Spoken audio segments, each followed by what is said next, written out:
Okay, I want to talk about semicolons. We don't see a lot of semicolons these days, particularly in fiction, but we need to know how to use semicolons. They're very important punctuation marks. Semicolons are used to separate independent clauses that are not tied together with a conjunction.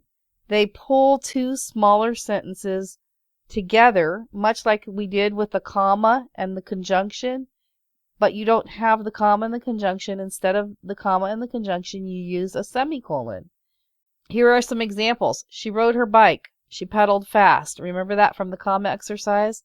We can combine those two sentences using the semicolon instead of the comma and the word and.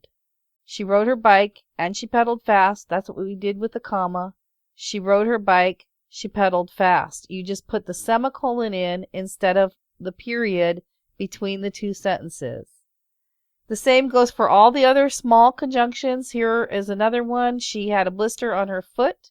She took off her shoes and put on a bandage. She had a blister on her foot, so she took off her shoes and put on a bandage. She had a blister on her foot. She took off her shoes and put on a bandage.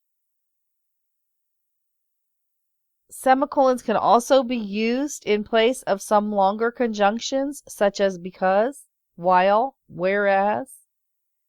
She pedaled her bike. He ran after her. She pedaled her bike while he ran after her. She pedaled her bike. He ran after her. Again, it's just like with the smaller conjunctions. You just don't put the conjunction in. Instead, you put the semicolon. She was tired. She had pedaled her bike so fast. Same thing, same thing, same thing. Take out the period, put in the semicolon, pull the two shorter sentences together, and you make one longer sentence.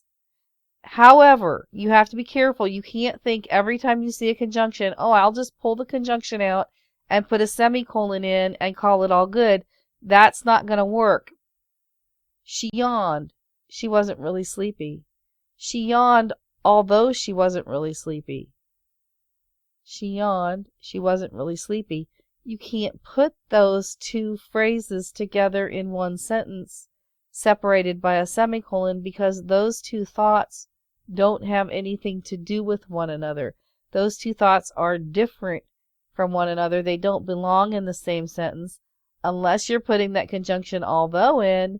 That then makes that sentence make sense. She yawned even though she really wasn't sleepy.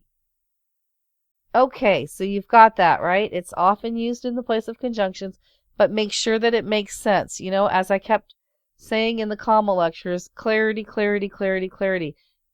You always want to write in such a way that it's easy on your reader. So do what makes sense. Okay, so we'll move on now. Semicolons are also used in the place of the serial comma when clarity demands it. So say that you have a series of items in your sentence, but those items have commas in them. You can't then use a comma to separate the items. It gets too confusing. So you use a semicolon to separate the items in the list. She wore long dangling earrings, shiny black high heels, about 15 jazzy snazzy bangle bracelets, and a hat with a big turquoise bow, a bright silver buckle, and a peacock feather topping it all off. How many items are in that list? There are 4 items. There are earrings, high heel shoes, bangle bracelets, and a hat. So you have 4 items in the list, and you have 3 semicolons. Okay, that's all I have for you on semicolons. Easy peasy, huh? All right, I'll see you in the next lecture. Thanks.